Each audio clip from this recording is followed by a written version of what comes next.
a todos, la gratitud y la alegría por estar participando. Felicitaciones a los organizadores, Daniel, Lilian.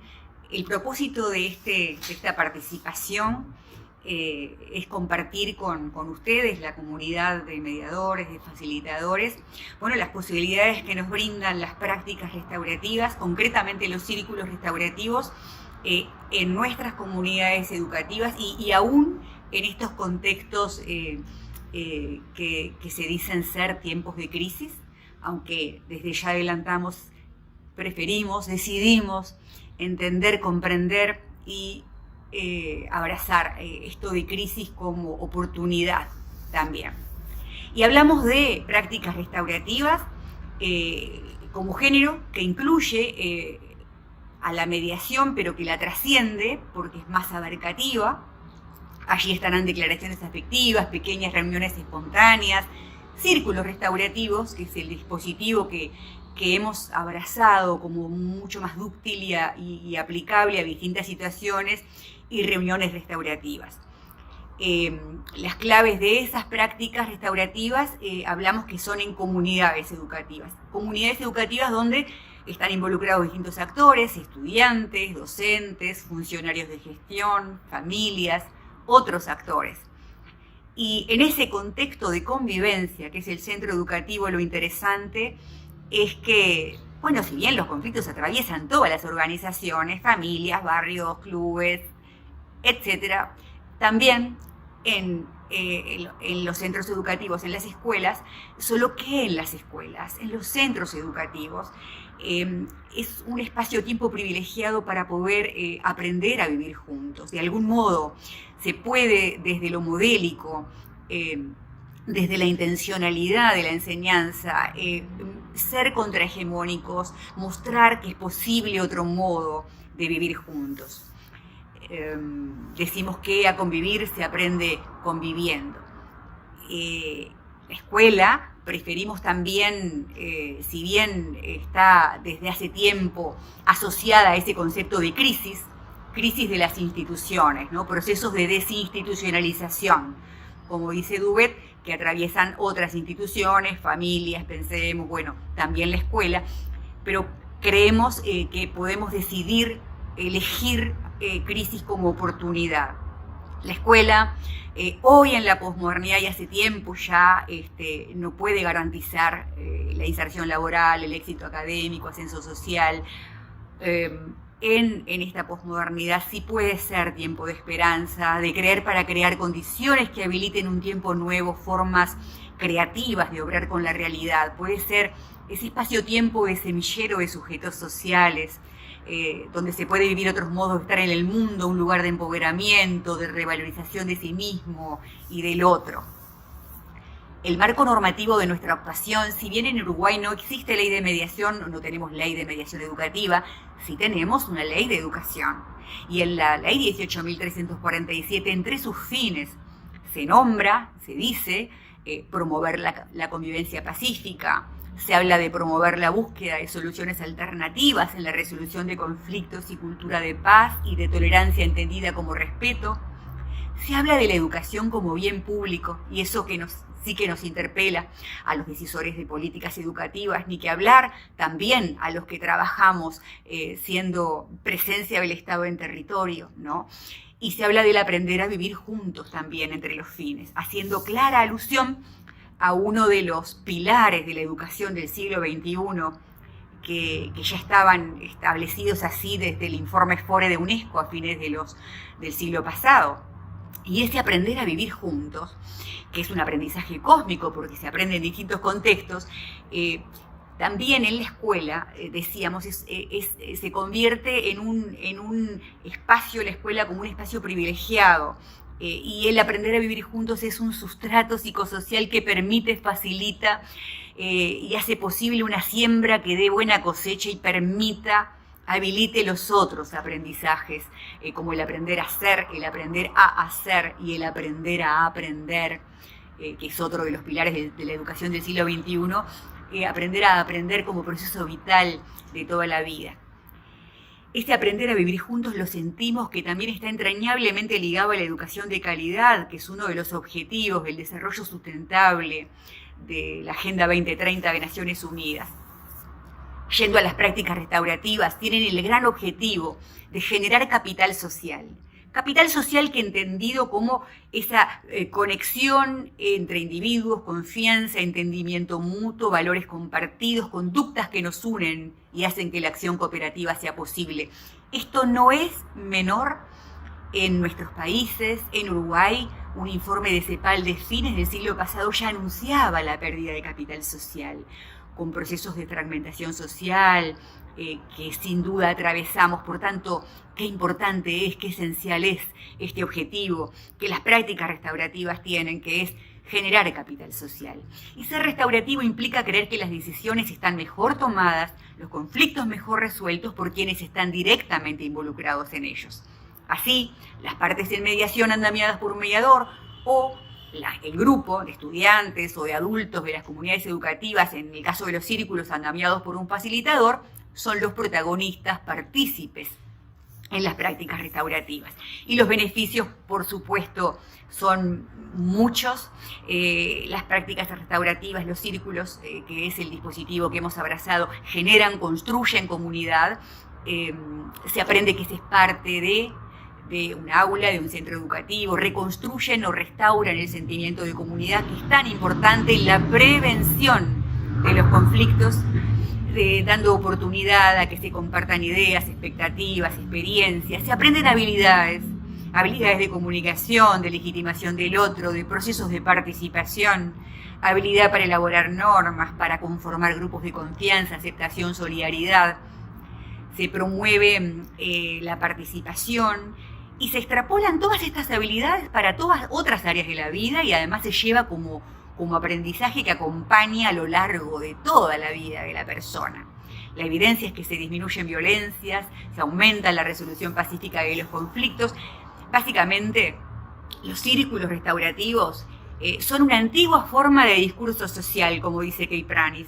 Ya están presentes en los pueblos nativos. Y básicamente consiste en que una clase, un grupo de estudiantes o de adultos se reúnen para dialogar, intercambiar, preguntar, contestar, dar opiniones, dar ideas sobre distintos temas. Los propósitos pueden ser distintos, el contenido de un curso, las normas de la clase, del aula o del centro, compartir expectativas. Y de esa manera se va construyendo relaciones, se van resolviendo problemas cuando aparecen, ¿sí? Hay un facilitador que plantea la consigna, la pregunta, un objeto de diálogo que va cambiando y que es muy simbólico, que va circulando, garantizando que la palabra de todos y cada uno sea habilitada, sea escuchada. Y bien, en otras oportunidades hemos compartido con ustedes de qué manera hemos recurrido a recursos como el arte, para nuestros círculos restaurativos, y allí aparecía el arte literario, textos literarios, que por la sola fuerza de la historia y sin moralejas explícitas podían decir sencillamente y mover en la fibra interna de cada ser, operando verdaderas transformaciones.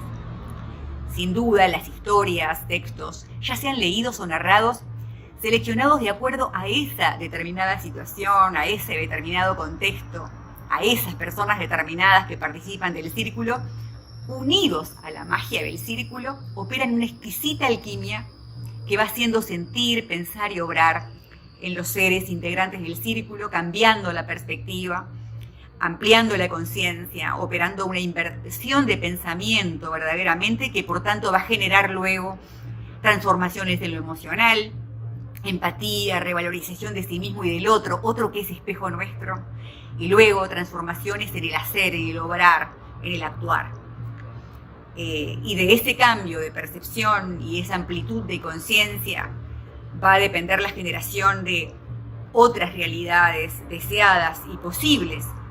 Por tanto, en el círculo introducíamos textos literarios y que movilizaban en silencio, el facilitador que planteaba una consigna, una pregunta, el objeto de diálogo que iba circulando, la palabra de cada integrante del círculo, dicha y escuchada, y luego vendrían acciones que darían cuenta de esa transformación evolutiva, y otros círculos vendrían en espiral virtuoso de evolución. Por supuesto, ni en toda situación, ni en todo círculo se recurriríamos a textos literarios, ni a los mismos textos, pero lo interesante es que en esto, que podemos llamar nuestra profesión, nuestro oficio, es también arte.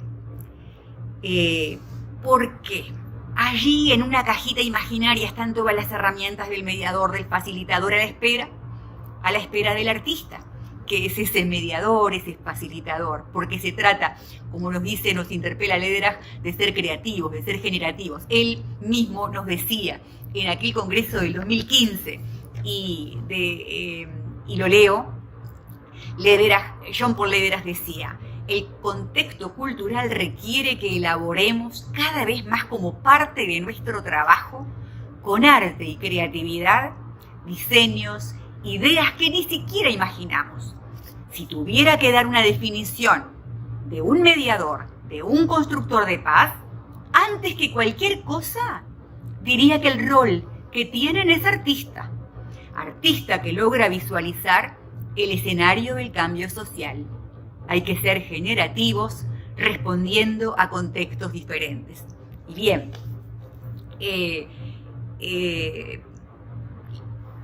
en este punto, y tomando el desafío, la interpelación, la invitación también que nos hacía Jean-Paul Lederach, nosotros nos hallamos, claro, en este contexto de la llamada pandemia, aunque es importante e interesante reflexionar sobre esto de pandemia, porque es un concepto que hasta la misma Organización Mundial de la Salud ha reconceptualizado. Nuestros escenarios en las comunidades educativas básicamente son híbridos, en nuestro caso presencialidad, virtualidad, puras o mixturadas, y la escuela sigue existiendo, sigue habiendo, escuela no se cierra, porque escuela conceptualmente existe, donde hay un encuentro de algún modo entre docentes y estudiantes.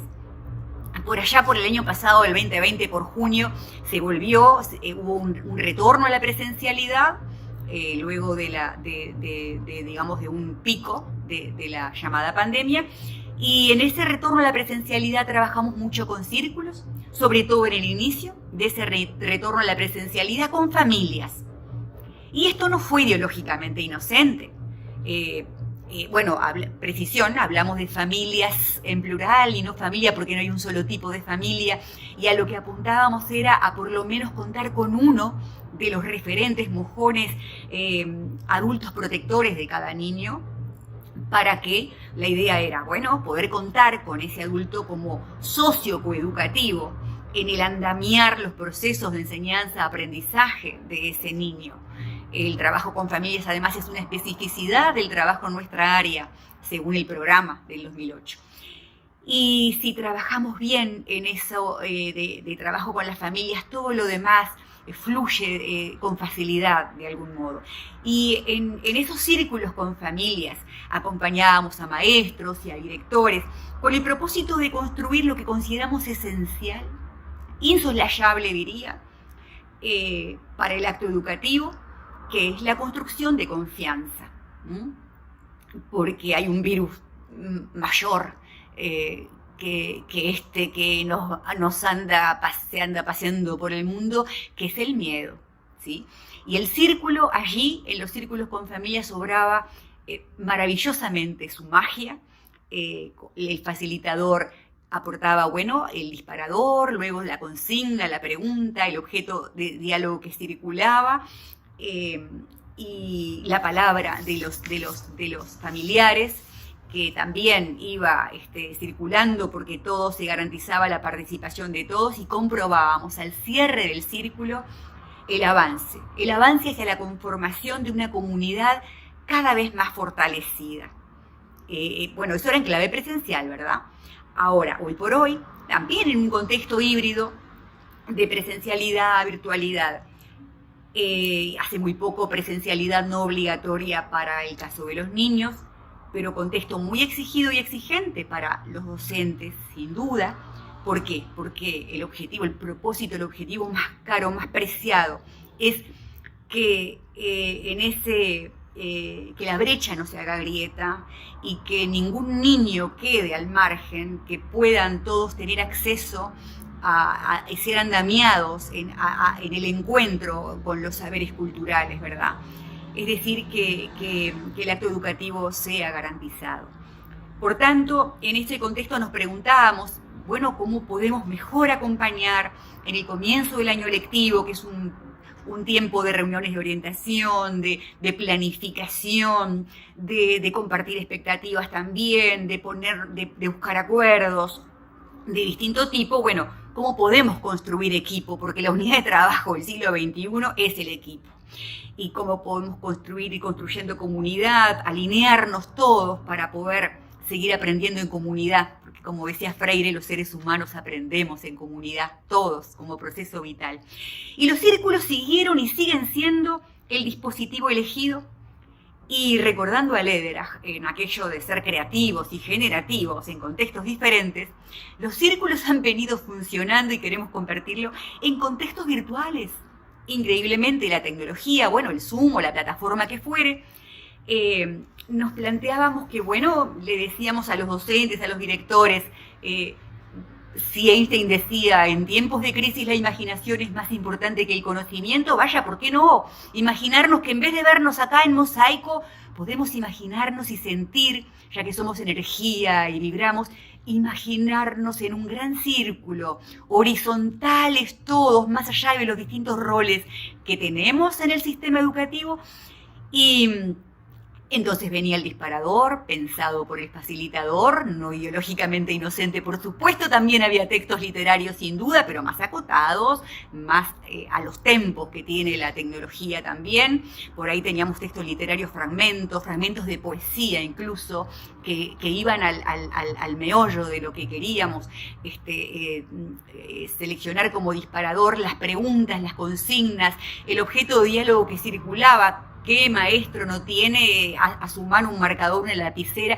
Iba circulando, y la palabra también entre todos los docentes circulando. Y al cierre, cuando evaluábamos con las colegas, nos dábamos cuenta de también había operado una transformación en el grupo, en el equipo.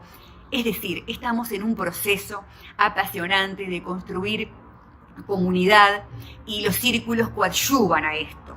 Las prácticas restaurativas están también operando maravillosamente en estos contextos.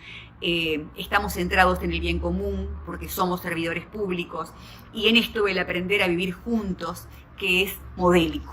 Es modélico parte de que los adultos de las comunidades educativas estemos alineados y centrados en ese principio rector, que es el interés superior del niño, ¿no? Como dice la Convención Internacional de Derechos del Niño y del Adolescente. Y estamos alineados y armonizados en el espíritu del Ubuntu, que es el espíritu de los círculos. Yo soy porque somos todos partes de un gran tejido humano. Uno solo somos, con distintas manifestaciones, y estamos todos en evolución, en aprendizaje. Por eso en eso estamos y seguimos.